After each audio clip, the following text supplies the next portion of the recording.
I'm Zoe Reed, and this is your RCHS News for Monday, September 26, 2016.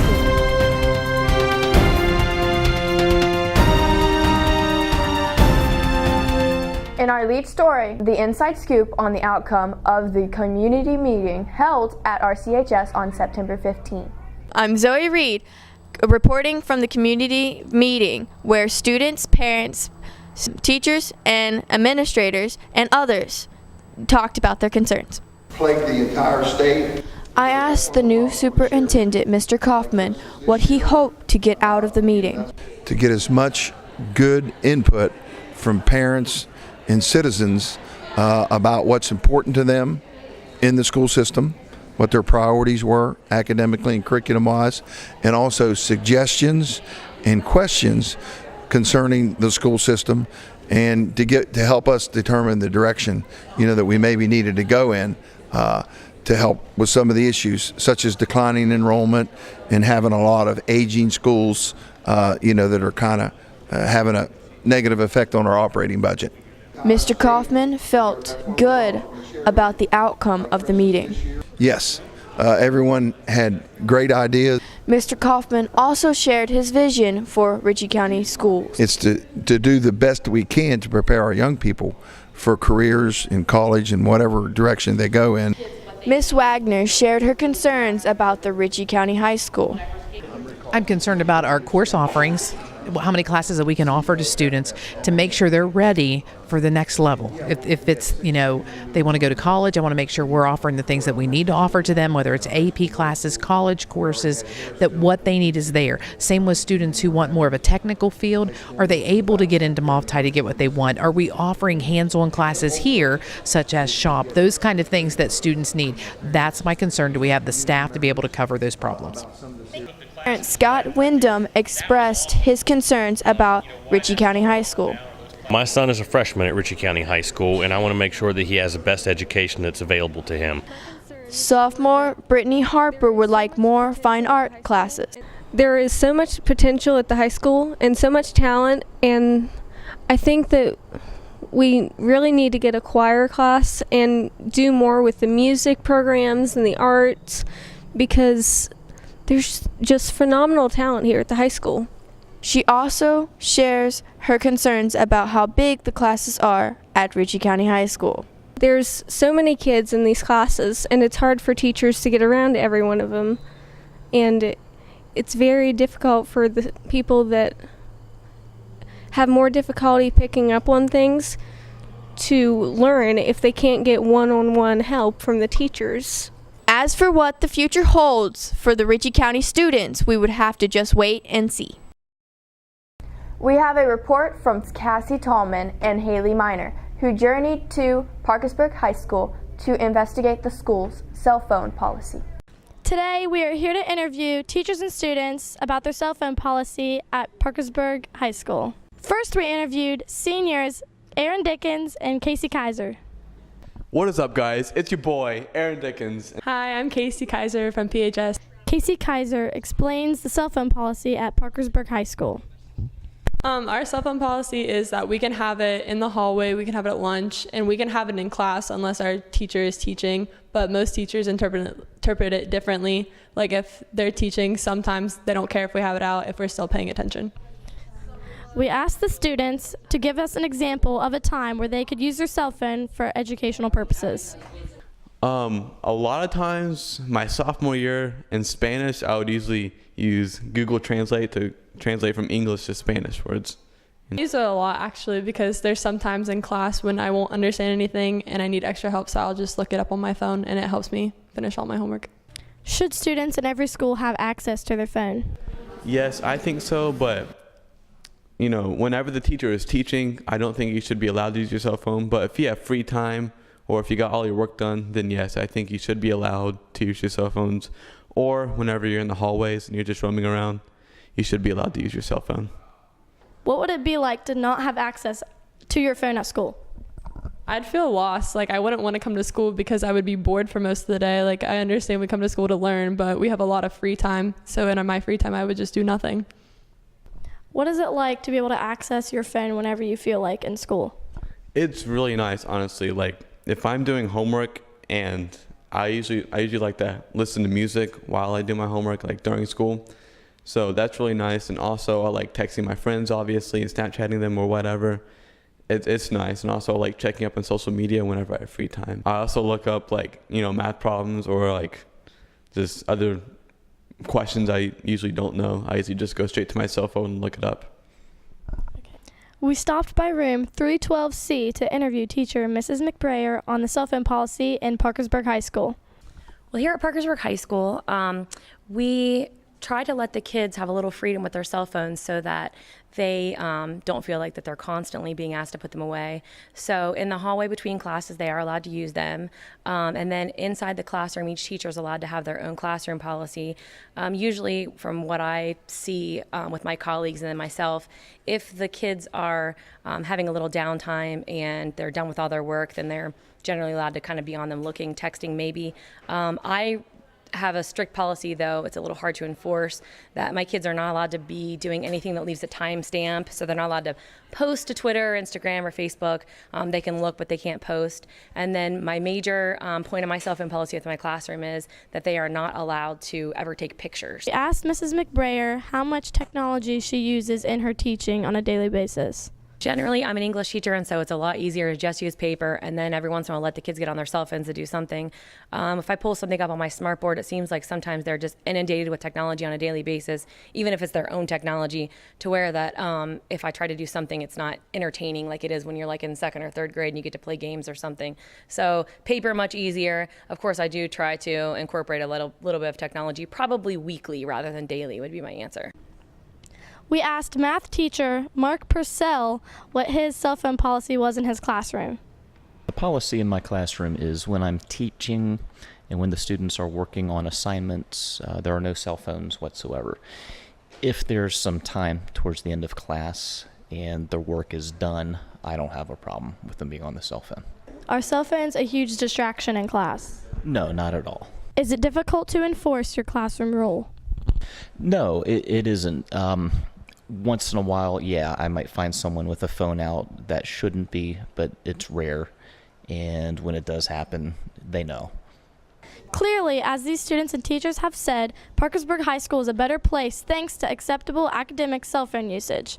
So the question remains, when will legal cell phones come to Ritchie County High School? Thank you for that report. Next up, a report on ALICE training. I'm Tatum McCloy reporting for RCHS News, and with the new school year brings new safety measures. Today we're going to ask some of this year's students, teachers, and staff what they think about this year's ALICE training. We asked Officer Davis, what is ALICE training? ALICE training is a scenario-based training that takes away the traditional lockdown that schools used to do. But the concept is to get yourself away from the shooter and get out of the building, as fast as you can, and that's what we need to do.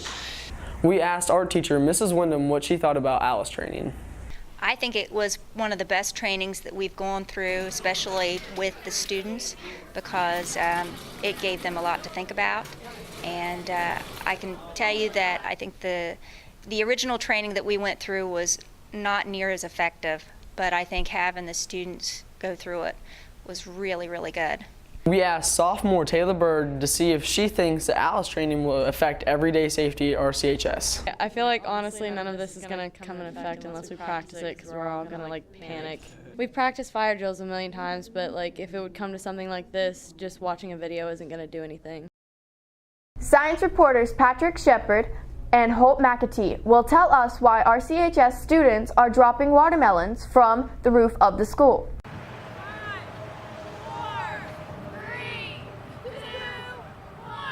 To prepare for the pumpkin drop at WVU next month, Ms. Schimmel's physics class has dropped a watermelon from the roof.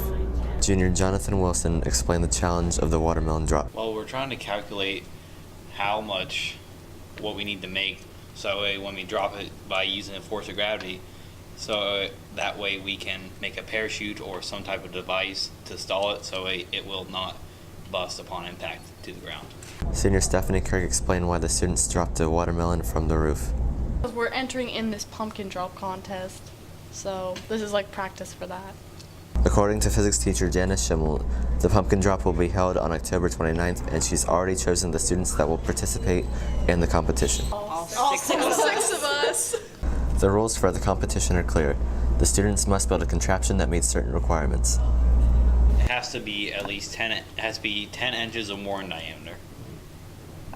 So no weight. And like the whole contraption as a whole has to be less than 60? Less than 20 by 30 by 60. And we can't use stuff like peanut butter, packing peanuts, wood, water, wood, metal, glass. Jello. Does practice make perfect? We'll find out. This is Patrick from RCHS News, signing off.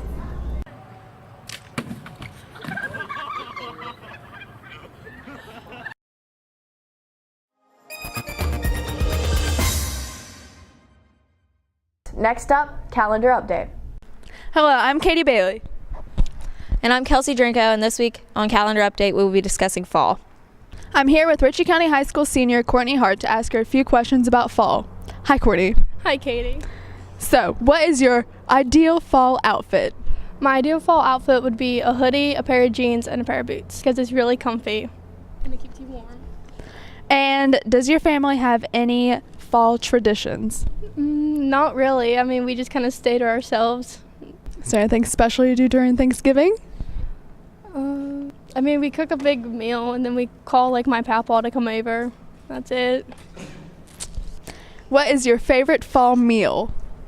Mashed potatoes and turkey. What kind of gravy? I don't know. Just like any kind of gravy, I guess. I don't really have a favorite. Well, thank you, Courtney. Now I'm here with Glenn Hoffman. Hi, Glenn. Hi, Katie. What is your favorite fall sport? My favorite fall sport is football. I love Mountaineers, and I'm going to dye a golden blue. What is your favorite time in fall? Oh, my favorite time is probably around Thanksgiving. Get to eat a lot, get fat, kill some things. Glenn then told us why he enjoys fall so much and how it's so beautiful. I enjoy it more than summer and winter because it's too cold and it's basically almost like spring. I just enjoy the colors on the trees, and it's really beautiful in West Virginia with the colors in the trees in fall. Thank you, Glenn. You're welcome, Katie Bailey. During this upcoming season, we have some important dates coming up. Like on September 22nd is the end of the first 6 weeks, and on September 26th is Picture Day. That's also Picture Day for seniors too, and ladies, drapes will be provided as well as suits for the boys. And then the very next day on the 27th is Report Card Day. There will be a parent-teacher conference held on September 29th, and right after, on the 30th, the Ritchie County Rebels will be hosting a football game. And this was your calendar update from Kelsey Drinko and Katie Bailey. Next up, Mary Klein reports on working at Mickey D's. I'm Mary Klein and I'm standing here in front of the McDonald's in Ellenboro, West Virginia. I'm here today to interview a few students and ask them what it's like to work at McDonald's and doing the schoolwork at the same time. Hi, I'm Alexis Meeks. I attend Ritchie County High School and I work here at McDonald's in Ellenboro, West Virginia. While here working at McDonald's, when we go on break, I just do my homework then. So I finish my homework in minimum time so I don't have to do it really late at home. I see myself working here till I get out of school, which is another year or two. Your name? My name's Nicole Underwood and I go to Ritchie County High and hold down a job at Mickey D's. I started my sophomore year. I have realized it's a big responsibility to hold down a job and on top of that, get done with school. Yeah, it's hard sometimes, but it's making me a stronger woman in the process. McDonald's, it's very friendly. It's like a family. That's why I haven't left yet. They're very friendly. Yeah, you get some mean customers on the way, but you just got to bite your tongue. This is Mary Klein, signing off. And to conclude, we bring you a profile on the art teacher, Miss Windom. Starry, starry night. My name is Mrs. Windom and I teach art at Ritchie County High School. I think it has a calming effect on the school. I like the fact that I see students out in the hallways stopping and looking at the artwork, whether it be on the ceiling or on the walls, and it kind of draws them together. It gives them a common interest. I can't take credit for having all the tiles up. I had been in here before and saw all the artwork on the ceiling and loved it, but realized that only people that got to see it were the ones that were in this art room. I decided whenever I moved in that I was going to move the artwork out into the hallways so that the general public could see it for themselves. The artwork that is in this room is stuff that I've picked out that I thought would be influential for the students, would inspire them. But I do like the one that is above my head here. It just has a little bit of a spark of interest. It's therapeutic for me. If I'm doing something in art, I get so absorbed in it that I will forget to eat. I will forget to drink. I've gone to the point where I've started in the morning and worked all the way through on an artwork late into the night, have to stop and say, okay, I've got to take a break on this. It really just calms me. It makes me happy. I like to have unique things. With my abilities to be able to paint up stuff, it makes things a lot easier for me. So if I see a shirt that I really like, but it's too expensive for me to buy, I'll just make one myself. Whenever I go to actually buy clothes, I always think about it in terms of wanting to have something that no one else has.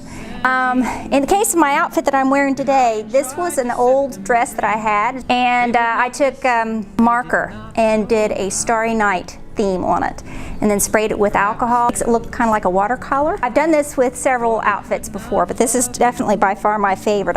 I have extreme high expectations for my students. They can learn, I think anybody can learn how to do any piece of artwork. We still have a lot of talented kids that can make their mark on this world. Often do, but I could have told you, Vincent, this world was never meant for one as beautiful as you. And that is all for this episode of RCHS News. See you next time.